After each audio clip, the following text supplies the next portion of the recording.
अला इबादिहिल्लज़ीन इस्तफ़ा फ़ाऊज़ु बिल्लाहि मिन शुरूरि अनफुसिना व मिन सय्याति अमालिना मन यहदिल्लाहु फ़ला मुज़िल्ल लहु व मन युज़लिल फ़ला हादिय लहु व अशहदु अन ला इलाहा इल्लल्लाहु वहदहु ला शरीका लहु व अशहदु अन्ना मुहम्मदन अब्दुहु व रसूलुहु अम्मा बादु फ़इन्न खैरल हदीस किताबुल्लाहि व खैरल हदी हदी मुहम्मदिन सल्लल्लाहु अलैहि वसल्लम व शर्रल उमूर मुहदसातुहा व कुल्लु मुहदसतिन बिदातुन व कुल्लु बिदातिन ज़लाला व कुल्लु ज़लालतिन फिन्नार। औज़ु बिल्लाहि स्समीअल अलीम मिनश शैतानिर रजीम मिन हम्ज़िहि व नफ़्ख़िहि व नफ़्सिहि। बिस्मिल्लाहिर रहमानिर रहीम। अल्लाहुम्मा सल्लि अला मुहम्मदिन व अला आलि मुहम्मदिन कमा सल्लैता अला इब्राहीम व अला आलि इब्राहीम इन्नका हमीदुम मजीद। अल्लाहुम्मा बारिक अला मुहम्मदिन व अला आलि मुहम्मदिन कमा बारकता अला इब्राहीम व अला आलि इब्राहीम इन्नका हमीदुम मजीद। रब्बि इश्रह ली सदरी व यस्सिर ली अमरी वहलुल उक़दतम मिन लिसानी यफ़क़हू क़ौली रब्बि ज़िदनी इल्मा। मसला number 157 part 100 questions on Sunni and Shia issues with engineer Mohammad Ali Mirza. सहाबा इकराम रज़वानुल्लाह अलैहिम अजमईन के हवाले से मिर्ज़ा इंजीनियर के जो शुबहात और वसवसे थे, अल्लाह रब्बुल इज़्ज़त की दी हुई तौफ़ीक़ से हम उनके जवाबात सीख समझ रहे हैं। मिर्ज़ा जी ने जो उनको डिक्टेशन मिलता है उसके मुताबिक वही पुरानी घिसी पिटी मुआविया रज़ी अल्लाह तआला अन्हु के बुग़्ज़ में वो बातें की जिनसे मुआविया रज़ी अल्लाह तआला अन्हु की शख्सियत पर कोई इल्ज़ाम आना तो दरकिनार आपकी शख्सियत मज़ीद निखर कर सामने आ गई। और जैसे कि हम पढ़ रहे थे आखिरी जो पिछली जो रिकॉर्डिंग थी उसमें मिर्ज़ा जी ने सही मुस्लिम के हवाले से मुआविया रज़ी अल्लाह अन्हु की मज़म्मत साबित करने के लिए जो रिवायत सुनाई वो अल्हम्दुलिल्लाह मुआविया रज़ी अल्लाह अन्हु की फ़जीलत में साबित हुई। वो बुज़ुर्गों का कौल है कि आसमान पर थूका अपने ही मुंह पर आता है। सहाबा किराम रिज़वानुल्लाह अलैहिम अजमईन आसमान हैं, हम ज़मीन हैं। अगर उनके हवाले से किसी भी किस्म की बद तहज़ीबी, बददियानती, धोखा दही, बदतमीज़ी, बदसलूकी, बद अखलाक़ी इंसान अगर करने की कोशिश करता है खुद ही उसका शिकार होता है। मिर्ज़ा जी ज़ाहिर है मिर्ज़ा जी ने चैन से तो बैठना था नहीं, क्योंकि मिर्ज़ा जी भी इस बात को अच्छी तरीके से समझते थे कि सही मुस्लिम की रिवायत से मसला हल नहीं हो रहा। तो मिर्ज़ा जी आगे कहते हैं क्योंकि इसी का तरीक़ जो दलालुन नबुव्वा में है ये मैंने सारे डाले हैं इमाम बहकी की किताब में। उसमें रावी आगे कहता है कि नबी सल्लल्लाहु अलैहि वसल्लम की दुआ उनके हक़ में कबूल हुई और मुआविया का पेट पूरी ज़िंदगी नहीं भरा और ये रिवायत आधी लिखी। अच्छा, आप समझें ज़रा इस बात। इसी वीडियो में मिर्ज़ा जी ने एक जगह इमाम अबू दाऊद के ऊपर ये इल्ज़ाम लगाया कि इमाम अबू दाऊद जो है वो रावियों के नामों को छुपा लेते हैं। हमने उसका अल्लाह के फजल व करम से मुकम्मल जवाब जो है वो दिया था। अब अगर मिर्ज़ा जी से कोई पूछे कि मिर्ज़ा जी अगर इमाम अबू दाऊद जो है वो रावियों के नामों को छुपा लेते हैं बकौल आपके, तो यह इमाम मुस्लिम ने जो रवायत लिखी है वो कहीं आधी तो नहीं लिखी उन्होंने। एक बात, अगर इमाम अबू दाऊद पर इल्ज़ाम जा सकता था तो इमाम मुस्लिम जिनके लिए मिर्ज़ा जी अपनी इसी वीडियो के अंदर ये बात कह चुके हो, शाह जी कुनियत भी उनकी अबुल हुसैन,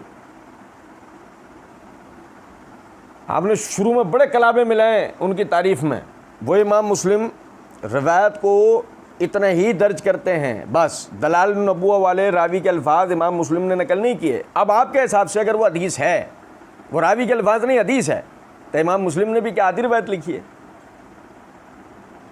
और अगर जो जवाब आप इसका दें वो एक दफ़ा फिर, हालांकि हम अल्लाह के फजल व करम से इमाम अबू दाऊद वाले एतराज़ से ओहदा बरा हो चुके हैं, उसका जवाब हो गया है, लेकिन फिर एक दफ़ा याद दहानी करा रहे हैं कि आज आप इसका जो जवाब दें इमाम मुस्लिम के हवाले से, वो इमाम अबू दाऊद की लिए हमारी तरफ से समझिएगा। कहते हैं कि उसमें रावी आगे कहता है, मैं मिर्ज़ा जी को सुनने वालों को तवज्जो दिलाऊंगा, क्या रावी के अल्फाज हदीस रसूल होंगे?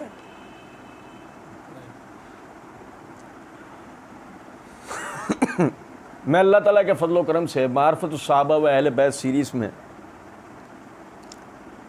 सहाबा किराम के बाहिमी इख्तलाफात में तारीख़ की फ़नी हैसियत के उन्वान से यह बात वाज़े कर चुका हूँ कि हदीस किसे कहते हैं।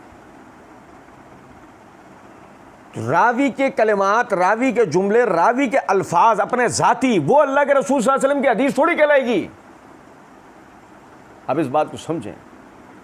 मिर्ज़ा जी कहते हैं, उसमें रावी आगे कहता है कि नबी सल्लल्लाहु अलैहि वसल्लम की दुआ उनके हक़ में कबूल नहीं हुई। मज़े की बात यह है, मिर्ज़ा जी ने जिस रिवायत की तरफ तवज्जो दिलाई है वो रिवायत दलालुन नबुव्वह लिल बहकी जिल्द 6 सफ़ा 243 हदीस नंबर 2512 के तहत। हमारे पास ये किताब नहीं थी तो हमने मकतबतुश शामिला से ये सनद और मतन जो है वो डाउनलोड किया है और उसी से मैं ये आप भाइयों के सामने पढ़ के सुना रहा हूँ। इमाम बहकी रहमतुल्लाह अलैह उन्होंने इस रिवायत को इस सनद से नकल किया। अखबरनाहु अबू अब्दुल्ला अल हाफिज़ हद्दसना अली बिन हमशाद हद्दसना हिशाम बिन अली हद्दसना मूसा बिन इस्माइल हद्दसना अबू वाना अन अबू हमज़ा काला समेत इब्न अब्बास। इस सनद के साथ इमाम बहकी ने रिवायत नकल की है। अब समझें ज़रा इस बात को। रावी हिशाम बिन अली जो रावी है, अली बिन हमशाद अल अदल रहमतुल्लाह अलैह का जो शेख है हिशाम बिन अली, उसके हालात कुतुब रिजाल में कहीं मनकूल नहीं है, रावी मजहूलुल हाल है। आप समझें ज़रा इस बात को। एक मजहूलुल हाल किस्म का रावी जिसका अता पता ही नहीं है, सही मुस्लिम में रावी नहीं है सही मुस्लिम की सनद में रावी नहीं है, वहाँ ये जुमला भी नहीं है कि माविया का पेट सारी ज़िंदगी नहीं भरा। हिशाम बिन अली वाली सनद में ये अल्फाज हैं और हिशाम बिन अली का अता पता नहीं। बहुत मुमकिन है मिर्ज़ा जी का आबा अजदाद में से हो। जिस तरह मिर्ज़ा जी कहानियाँ घड़ते हैं सहाबा किराम के लिए, हिशाम बिन अली ने अपने तरफ से माविया रज़ियल्लाहु अन्हु के लिए अल्फाज घड़ दिए। और अगर नहीं तो मिर्ज़ा जी और मिर्ज़ा जी के मुक़ल्लिदीन से हमारा 42वां सवाल है, ये खोज के लाएं हिशाम बिन अली का हालात हमें बयान करें। आया ये कोई मुसद्दिका मुवस्सक इमाम था, रावी हदीस था, इसके हालात बयान करें। गो अगर ऐसा नहीं तो किताबुल क़िराअत खल्फुल इमाम, इमाम बहकी की अपनी किताब, उसमें इमाम बहकी रहमतुल्लाह अलैह कहते हैं अल्लाह रब्बुल इज़्ज़त ने हमें इस बात का मुकल्लफ़ नहीं किया है कि हम अपना दीन ऐसे लोगों से लें जिनका आता पता ही नहीं। मजहूल रावियों की रिवायत नहीं ली जाती मिर्ज़ा जी कहते हैं शेख गुलाम मुस्तफ़ा ज़हीर ने भी आधी लिखी, हज़रत माविया के दिफा में 150 सफ़े काले किए और ये वाली रिवायत आधी लिखी। आगे रावी का फ़हम बताए ना, सल्फ़ का फ़हम, पूरी ज़िंदगी पेट नहीं भरा समझेगा ज़रा इस बात को मिर्ज़ा जी अपने लेक्चर नंबर 312 तफसीर कुरान बउनवान लेक्चर नंबर 312 सूरह हदीद की तफसीर करते हुए मिर्ज़ा जी ने जुमला बोला है, आज के कमज़ोर मुसलमान को आप बेनिफिट ऑफ डाउट दे सकते हैं कि उसको पता नहीं, उसको तो जो टूटा फूटा दीन पहुंचा। ऐसे ही मिर्ज़ा जी ने यहां पर डाउट देकर बेनिफिट हासिल करने की कोशिश की रावी का फहम, तो रावी कौन है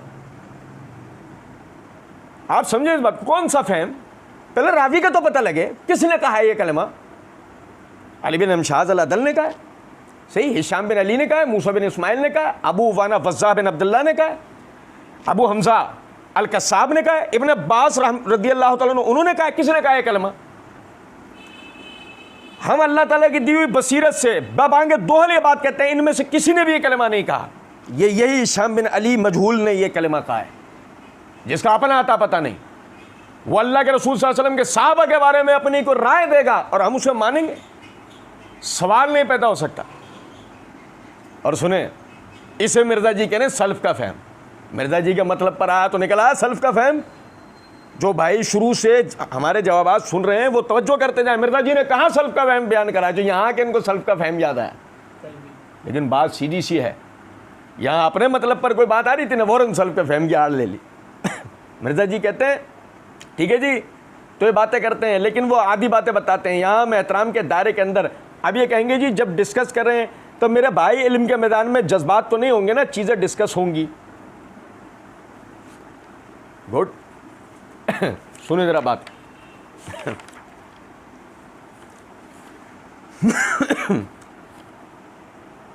इसी पार्ट 1 में मिर्ज़ा जी ने एक जगह यह बात की है, इमाम अबू हनीफा रहमहुल्लाह बास के नज़दीक ताबई हैं, बास के नज़दीक तबा ताबई हैं।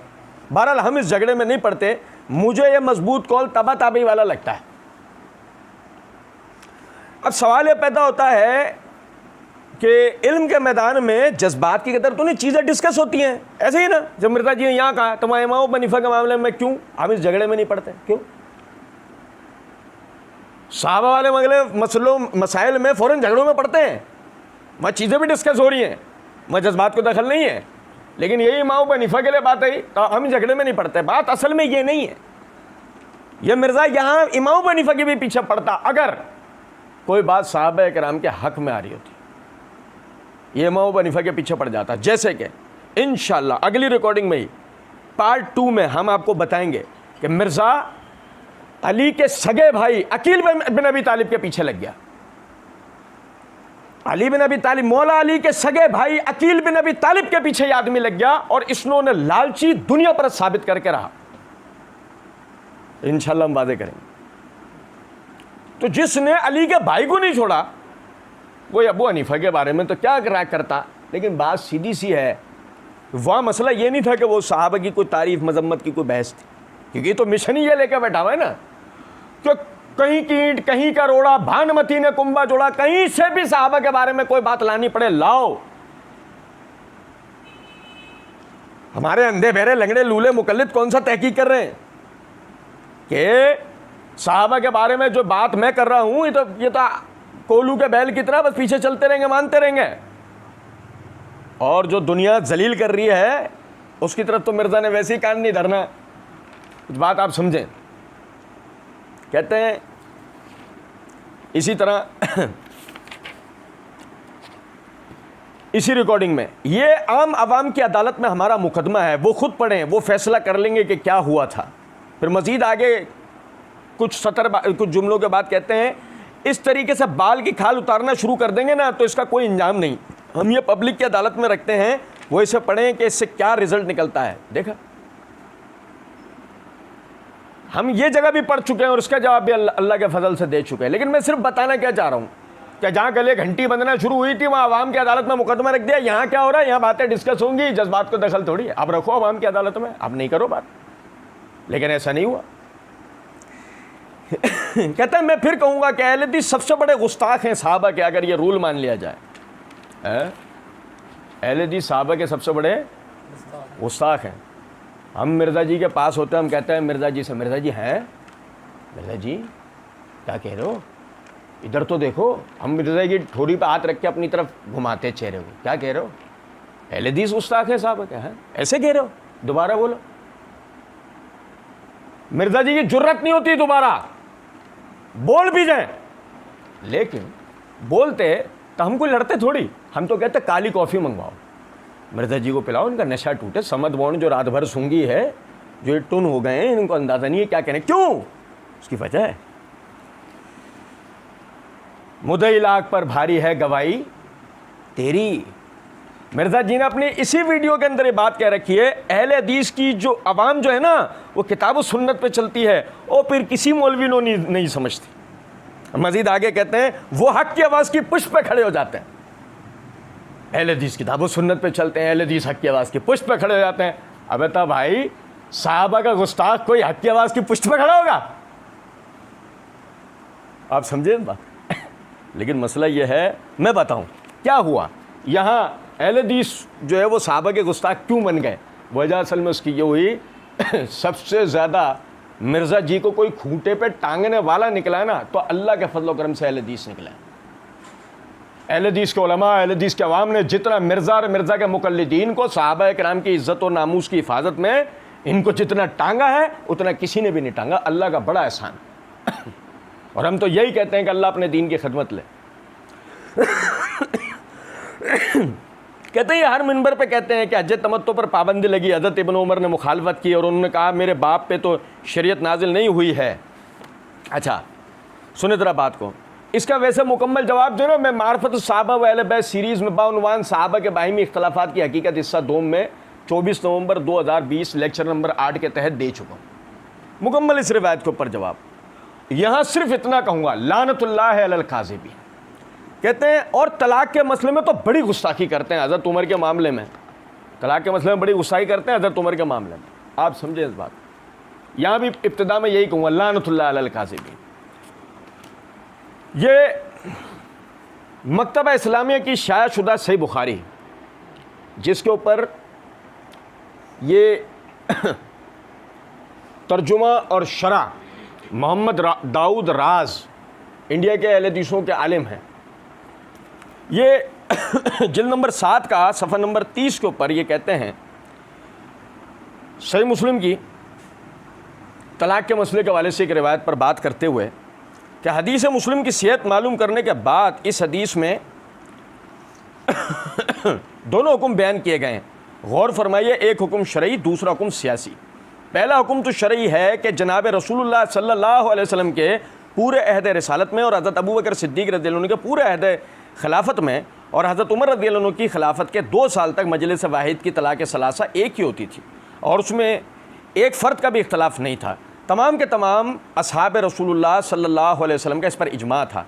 दूसरा का हुक्म इमज़ाउ सलास यानी 3 तलाक़ को 3 करार देने का है। यह हुक्म बिल्कुल सियासी और ताज़ीरी है। यह हुक्म बिल्कुल सियासी और ताज़ीरी है और उसकी इल्लत भी हदीस में मौजूद है कि लोग उजलत करने लगे इस अमर में जिसमें अल्लाह ताला ने उनको मोहलत दी, तो फिर सज़ा के तौर पर यह हुक्म नाफिज कर दिया। तो फिर सज़ा के तौर पर यह हुक्म नाफिज कर दिया। और यही नहीं बल्कि उसमें मज़ीद इजाफ़ा फरमाया कि ऐसे लोगों को जो बेक वक्त 3 तलाक़ें इस्तेमाल करते थे, कोड़े लगवाकर मियाँ बीवी में तफरीक करा देते थे। चुनाचे मोहल्ला में अल्लामा इब्न हज़म रहमतुल्लाह अलैह ने बासराहत इसको लिखा है। नीज़ इस हदीस में हज़रत उमर रज़ियल्लाहु अन्हु के कबल और बाद दोनों ज़मानों का अलग अलग तामुल भी नज़र आ जाता है और यह भी मालूम हो जाता है कि अहद रिसालत से लेकर हज़रत उमर रज़ियल्लाहु अन्हु की खिलाफत के 2-3 साल तक बिल इत्तिफ़ाक़ सहाबा किराम रिज़वानुल्लाह अलैहिम अजमईन एक तोहर की 3 तलाक़ एक ही होती थी और इसी पर इजमा सहाबत है। इख्तलाफ दर हकीकत शुरू खिलाफत उमर रज़ियल्लाहु अन्हु के 3 साल के बाद हुआ, जब उन्होंने सियासी और ताज़ीरी फरमान का निफाज फरमाया और हुक्म दे दिया कि जो कोई एक तोहर में 3 तलाक़ें देगा उसे 3 मानकर हमेशा के लिए तफरीक करा दूंगा और यह हुक्म पूरी तरह नाफिज कर दिया गया। मैंने पूरा पैराग्राफ इसलिए पढ़ के सुनाया है कि उमर रज़ियल्लाहु तआला अन्हु के हवाले से शेख दाऊद राज जो हैं उन्होंने पूरे इस हुक्म की बात कर ली। कहाँ उमर रज़ियल्लाहु अन्हु की गुस्ताखी की उन्होंने? कहीं भी नहीं। उसके बाद आगे देखें, ये शेख मुफ्ती मुबशिर अहमद रब्बानी साहब की किताब आपके मसाइल और उनका हल, इसकी जिल्द नंबर 1 का सफ़ा नंबर 376-377 है। यही सही मुस्लिम की तलाक वाली रिवायत के ऊपर बात करते हुए कहते हैं, इस हदीस से मालूम हुआ कि अहद रिसालत सल्लल्लाहु अलैहि वसल्लम और अहद अबू बकर रज़ियल्लाहु तआला अन्हु और उमर रज़ियल्लाहु तआला अन्हु की खिलाफत के इब्तिदाई 2 सालों में इकट्ठी 3 तलाक़ें एक ही शुमार होती थी और अहद रिसालत सल्लल्लाहु अलैहि वसल्लम का फ़ैसला शरीफ फ़ैसला था, क्योंकि दीन रसूल अकरम सल्लल्लाहु अलैहि वसल्लम पर मुकम्मल हुआ। आप सल्लल्लाहु अलैहि वसल्लम के बाद किसी शख्स पर वही नाजिल नहीं हुई और ना हो सकती है। सैयदना उमर रज़ियल्लाहु तआला ने जो फ़ैसला किया वो तहदीदन और बतौर सज़ा के था, वो तहदीदन और बतौर सज़ा के था। मुझे बताइए, उमर रज़ियल्लाहु तआला की कोई गुस्ताखी की नहीं या उन्होंने उमर रज़ियल्लाहु के फतवे की वजाहत की? बिल्कुल उसी तरीके से आप ये देखें, ये मेरे हाथ में दाऊद अरशद साहब अहले हदीसों के मारूफ मुनाजिर और आलिम है, उनकी किताब है दीन हक। इसकी ये जिल्द नंबर 2 के सफ़ा नंबर 670 के ऊपर वो यही सही मुस्लिम की रिवायत को मुसन्नफ़ अब्दुर रज़्ज़ाक़ से नकल करके उस पर वो बात करते हुए कहते हैं, इस रिवायत का मफाद ये है कि हज़रत इब्न अब्बास रज़ियल्लाहु अन्हु बेक वक्त दी गई तलाक़ सलासा के मुतालिक उन्होंने 2 बातें बतलाई हैं।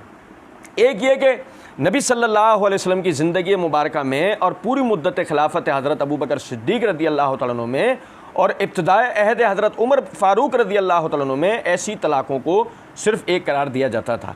दूसरी बात यह कि लोगों की बेराह रवी की वजह से हज़रत उमर फ़ारूक रज़ियल्लाहु तआला अन्हु उन्हें 3 करार देने लगे। ज़ाहिर है कि हज़रत इब्न अब्बास रज़ियल्लाहु अन्हु का इस बयान से मकसूद ये है कि इन दोनों बातों में से जो ज़्यादा काबिल कबूल हो उस पर अमल की बुनियाद बनाओ। यही वजह है कि इब्न अब्बास रज़ियल्लाहु अन्हु से दोनों तरह के फतावा मिलते हैं। जब आप हज़रत उमर फ़ारूक रज़ियल्लाहु अन्हु के ताज़ीरी हुक्म को ज़्यादा करीने मसलियात समझते थे तो उसके मुताबिक फ़तवा दिया करते थे। यही हमारा मौक़िफ़ है कि जो लोग अहले हदीस हज़रात के ख़िलाफ़ बड़े सरगर्म रहा करते हैं और ज़ाती ज़रूरत पड़ने पर इस किस्म के मसाइल में उलमा अहले हदीस की तरफ रुजू करते हैं और मतलब निकल जाने पर फिर अहले हदीस के ख़िलाफ़ खुराफात में सरगर्म हो जाते हैं, उन्हें हज़रत उमर फ़ारूक रज़ियल्लाहु अन्हु के ताज़ीरी हुक्म के मुताबिक फ़तवा देना चाहिए।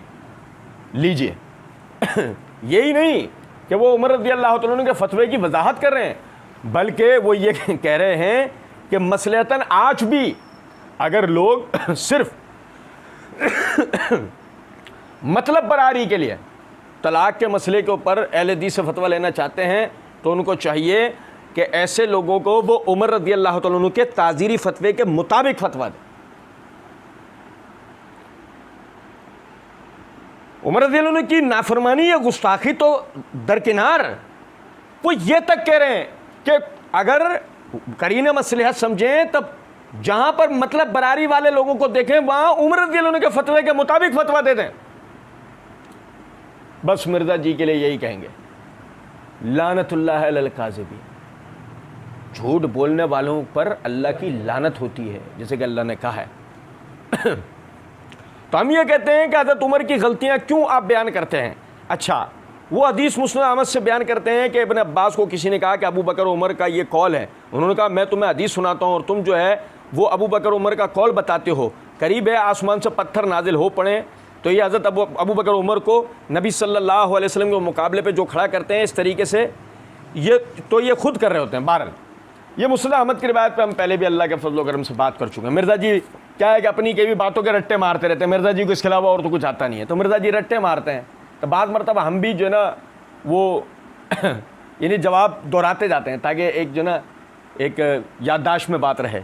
ये मुस्नद अहमद जल्द नंबर 2 है, सफ़ा नंबर 383 है, हदीस नंबर 3121 है, इब्न अब्बास रज़ियल्लाहु अन्हु के हवाले से वही रिवायत जो मिर्ज़ा जी ने कहा सिवाय उस एक जुमले के। कहते हैं कि एक मरतबा उन्होंने फरमाया कि नबी अलैहिस्सलाम ने हज्जत तमत्तु किया है। उरवा बिन ज़ुबैर रहमतुल्लाह अलैहि कहने लगे हज़रात शेखैन तो इससे मना करते रहे। हज़रत इब्न अब्बास ने पूछा उरवा क्या कह रहे हैं? लोगों ने बताया कि वो कह रहे हैं कि हज़रत शेखैन तो इससे मना फरमाते हैं।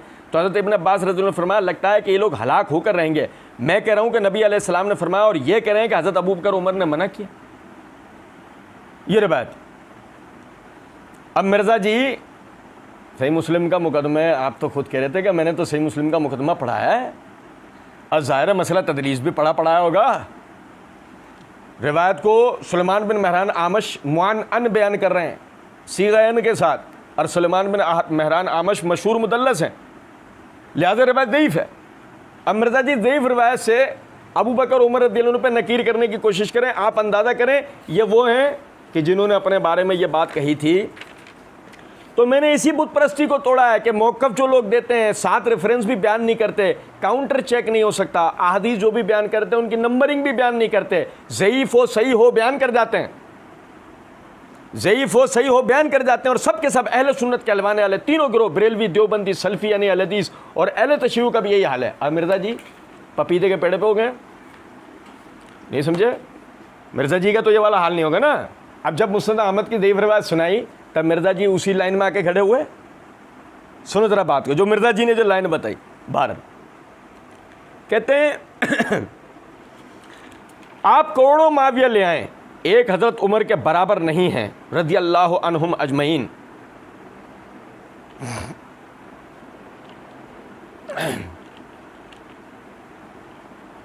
आप करोड़ों मोहम्मद अली मिर्ज़ा ले आए। माविया जिस जानवर पे सवारी करते थे ना, वो जानवर जो लीत करता था, जो मैंगनिया करता था, मोहम्मद अली मिर्ज़ा उस जानवर की एक मैंगनी का बराबर नहीं कर सकता है। हाँ, ये हम किसी शिद्दत की बुनियाद पे नहीं कह रहे, ये किसी अकीदत की बुनियाद पे नहीं कह रहे। और मिर्ज़ा जी इस पे नाराज़ नहीं होंगे और ना मिर्ज़ा जी के मुकल्लिद, मेरे हिसाब से तो नहीं होना चाहिए, क्योंकि यह बात तो तयशुदा है। जिस आंख ने नबी सल्लल्लाहु अलैहि वसल्लम को देखा ईमान की हालत में और उसकी मौत ईमान पर हुई, उस आंख का क्या कहना। जिस कान ने नबी सल्लल्लाहु अलैहि वसल्लम के फरामीन सुने इस हालत में कि उसी पे अमल करते करते इंतकाल कर गया, उस कान का क्या कहना। जिस ज़ुबान ने नबी सल्लल्लाहु अलैहि वसल्लम की तालीमात की नशर व शात में अपनी पूरी ज़िंदगी गुजारी, उस ज़ुबान का क्या कहना, उस वजूद का क्या कहना जिस वजूद को अल्लाह के दीन की खिदमत में लगाया गया हो कि एक बर्र आज़म से लेकर दूसरे बर्र आज़म तक इस्लाम फैल गया हो। मिर्ज़ा जी तो अपने उस कमरे में से ही बाहर निकलने को तैयार नहीं है। भाई मेरे प्यारे, सुनो ज़रा बात को। मिर्ज़ा जी कह रहे ना करोड़ों माविया एक उम्र के बराबर नहीं हो सकते, बिल्कुल सही। करोड़ों माविया एक उम्र के बराबर नहीं हो सकते, लेकिन इसी तरह करोड़ों मिर्ज़ा मोहम्मद अली इंजीनियर इकट्ठे हो जाए ना, तब भी माविया के जानवर की मैंगनी के बराबर भी हो सकते नहीं हो सकते। कहते हैं मैं तो रज़ी अल्लाह तआला अन्हु कहता हूँ, दुआ खैर ही करता हूँ सबके लिए, क्योंकि मैं उनको सहाबी मानता हूँ। मैं उनको सहाबी मानता हूँ। मिर्ज़ा जी ने तफसीर कुरान लेक्चर नंबर 312 सूरह हदीद की तफसीर करते हुए बात की है, मेरे नज़दीक तो किसी शख्स का सहाबी होना ही ये फजीलत के लिए काफ़ी है, चाहे उसके लिए कोई और फजीलत हो या ना हो। अब मिर्ज़ा जी से कोई पूछेगा, मिर्ज़ा जी अगर आप मुआविया रज़ियल्लाहु अन्हु को सहाबी मानते हैं, ख़त्म, हमारा आपका मुकदमा ख़त्म। मुआविया रज़ियल्लाहु अन्हु पे लगाए गए सारे इल्ज़ामात आप पर पलट आते हैं। अल्लाह के रसूल सल्लल्लाहु अलैहि वसल्लम की सहाबी की तनकीस के ऊपर जितनी कुरान की आयात, सही अहादीस, ताबईन व तबा ताबईन के आसार, वो सारे फतवा जात आप पर आ जाते हैं। हाँ, मैं तो दुआ खैर करता हूँ, मैं तो इज़्ज़त करता हूँ। मिट्ठू मियाँ को, मिट्ठू मियाँ के अपने ही कहे हुए जुमले हम बताते हैं। मिट्ठू मियाँ सुनो, ये जिनके लिए आप दुआ खैर करने वाला ढकोसला यहाँ बयान कर रहे हैं ना, आप पीछे उनके लिए क्या क्या कह चुके हैं। गैर शरई उमूर की तरवीज करने वाला, तलवार के ज़ोर पर बेटे की हुक्मरानी कबूल करवाने वाला मुंशी, मुंशी खलीफा राशिद नहीं है, सुन्नतों को बदलने वाला। ये है वो जिनको मिर्ज़ा जी ये कह रहे हैं कि मैं तो सहाबी मानता हूँ, मैं तो रज़ी अल्लाह तआला अन्हु कहता हूँ, मैं तो दुआ खैर करता हूँ, और पीछे ये मिर्ज़ा जी कलिमात कह चुके हैं और अभी पार्ट 2 बाकी है।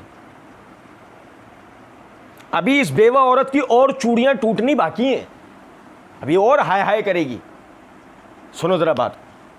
कहता मैं उनको नाउज़ुबिल्लाह मुनाफिक नहीं मानता, मैं उनको नाउज़ुबिल्लाह मुनाफिक नहीं मानता। मिर्ज़ा जी आप, सीधी सी बात है, अगर आप मुनाफिक कहते तो मसला ही ख़त्म, पहले ही दिन हो जाता ना। आपको इतनी जान अब्दुल्ला बिन उबई बिन सलूल के लिए लगानी पड़ी मिर्ज़ा जी, सब उसको मुनाफिक मानते हैं, उसमें कोई सुन्नी शिया का इख्तिलाफ भी नहीं। आपने उसके लिए पूरी, अब तक की आपकी ज़िंदगी हो गई पूरी, आपने अपनी ज़िंदगी में शायद कोई एक आध दफ़ा अब्दुल्ला बिन उबई बिन सलूल का नाम ले लिया हो, आपके आबा व अजदाद में से हैं, तो अगर आपने कभी नाम ले लिया हो तो वो एक अलग बात है, लेकिन वैसे आपने कभी जिक्र नहीं किया। क्यों? मुनाफिक है ना, उसका निफाक तो किताब व सुन्नत से साबित है, जो साबित है तो यही वजह है, उसमें इख्तिलाफ नहीं। अब आपका ये ढकोसला देना मैं उनको नाउज़ुबिल्लाह मुनाफिक नहीं मानता, तो कैसे आपकी चड्डी नहीं फट जाती? जो अगर आप ऐसा कर देते तो आपकी चड्डी नहीं फट जाती? आप समझें ज़रा इस बात। मैंने अर्ज़ किया था थोड़ी देर पहले, मुआविया रज़ियल्लाहु तआला अन्हु आसमान है, मिर्ज़ा गटर है। मिर्ज़ा गटर है, गटर का छींटा आसमान तक पहुंचता नहीं है। समझे ज़रा इस बात। मैं उनको नाउज़ुबिल्लाह मुनाफिक नहीं मानता राफ़िज़ियों की तरह, बल्कि उसूल काफ़ी में भी जो, बल्कि ये नहजुल बलागा में सैयदना अली जो खुतूत में हैं मुआविया के लिए, वो अस्सलामु अलैकुम से शुरू होते हैं, कोई मुनाफिकाना उसमें मामलात नहीं हैं, लेकिन गलती है अपनी जगह। अल्लाह ताला के फजलो करम से अब तक मिर्ज़ा ने मुआविया रज़ियल्लाहु तआला अन्हु के हवाले से या दीगर सहाबा की जो भी इग़लात बयान करने की कोशिश की, अल्लाह ताला के फजलो करम से हमने उससे वादे किया कि उनमें से कोई चीज़ भी गलती नहीं थी। और यूँ 2 घंटा 18 मिनट 51 सेकंड में ये पार्ट हो गया मुकम्मल। हमने अपनी दानिश में एक एक जुमले का अल्लाह की दी हुई तौफीक से जवाब दिया। अब मिर्ज़ा जी के तमाम एतराज़ात के साथ साथ इस एतराज़ का भी जवाब अल्लाह के फजलो करम से हो गया कि मेरे छोटे छोटे क्लिप्स सियाक व सबाक से काट के उसके ये लोग जवाबात देते हैं। मेरी पूरी बात का जवाब नहीं देते। मिर्ज़ा जी हमने आपकी पूरी बात का अल्लाह के करम से जवाब दे दिया। हमने आपका ये कर्ज भी अपने ज़िम्मे नहीं रखा, अल्लाह के फजल करम से चुका दिया। और अभी पार्ट 2 बाकी है, इंशाल्लाह हम आपको टांगेंगे, हम आपको नहीं छोड़ेंगे, इंशाल्लाह हम आपको टांगेंगे। और सुने ज़रा, यहाँ मैं एक और भी चीज़ वाज़े करता जाऊँ। मिर्ज़ा जी ने अपने मसला नंबर 157 का उन्वान कायम किया, 100 questions on Sunni and Shia issues. 100 सवालात के जवाब देने बैठे थे मिर्ज़ा जी। सुनने वाले पर इम्प्रेशन है, पढ़ने वाले पर उन्वान का इम्प्रेशन ऐसा जाए, सुनने वाले पर उन्वान का इम्प्रेशन ऐसा जाए कि बंदा समझे हैं इख्तलाफी 100 सवालात के जवाब दे रहे हैं, बड़ी इल्मी शख्सियत है। और अब तक जो मिर्ज़ा जी और अलीउल हसन नकवी के आपस में जो गुफ्तगू थी, जिसमें सवालात अलीउल हसन नकवी ने मिर्ज़ा जी से किए और मिर्ज़ा जी ने जवाब दिए और हमने उस जवाब पर मिर्ज़ा जी को काउंटर किया, कुल मिला के पहले इस हिस्से में यानी कि 2 घंटा 18 मिनट 51 सेकंड में कुल मिला के 16 सवालात हुए। कितने सवालात हुए भाईजान? 16 सवालात हुए, ठीक है। जिसका मतलब अगले पार्ट में 84 सवालात होने चाहिए। अगला पार्ट वो जितनी देर का भी है, 2 घंटा 2.5 घंटा 2 घंटा 44 मिनट 40 मिनट जितनी देर का भी है, वो तो इंशाल्लाह भी हम उसको इंशाल्लाह शुरू करेंगे। तो उसमें 84 सवालात होने चाहिए। गो अगर उसमें 84 सवालात नहीं हुए, जो कुल मिला के फिर 100 बनेंगे, अगर नहीं हुए तब मिर्ज़ा जी अपने इस उन्वान वाले दावे में भी इस दावे में भी फ्रॉड साबित हो, इसमें भी आदमी झूठा और दगाबाज साबित हो। तो आदमी अपने यानी आप अंदाज़ा करें, जो अपनी मजलिस के उन्वान में झूठा हो वो आगे किस बात में सच्चा हो सकता है। बाकी आप वीडियोस देख ही रहे हैं, सब भाइयों को अंदाज़ा होता जा रहा है, ठीक है। और मैं एक चीज़ की और भी वजाहत देता जाऊँ।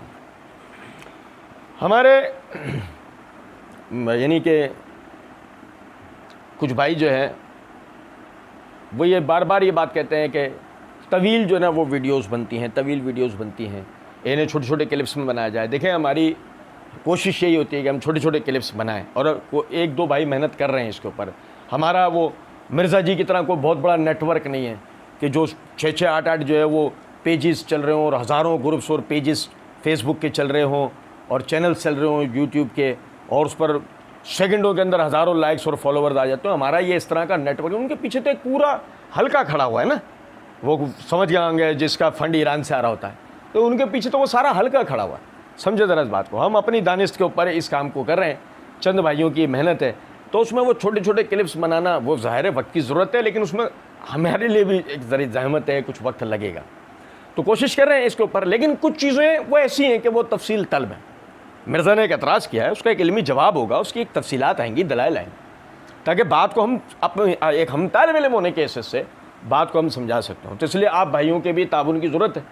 बाज़ क्लिप्स तवील होते हैं, लेकिन उसमें इस्लाह का पहलू होता है। आप भाई से सुना करें और आगे उनको शेयर किया करें, ताकि मैं पहले भी ये बात अर्ज़ कर चुका हूँ कि अगर आप समझते हैं कि हम जो ये मिर्ज़ा के एतराज़ात के जो जवाब दे रहे हैं, अगर आप समझते हैं ये वाकई इसमें इस्लाह का पहलू है, वाकई इसमें तरबियत का पहलू है, वाकई हम अपने बुज़ुर्गों की इज़्ज़तों और हुर्मतों का हक़ अदा कर रहे हैं, तो आप इस काम में हमारा साथ दें। जितना ज़्यादा हो सकता है इन वीडियोस को शेयर करें, ताकि ज़्यादा से ज़्यादा लोगों की इस्लाह हो सके। अल्लाह रब्बुल इज़्ज़त समझने और अमल करने की तौफ़ीक दे। वमा अलैना इल्लल बलाग़।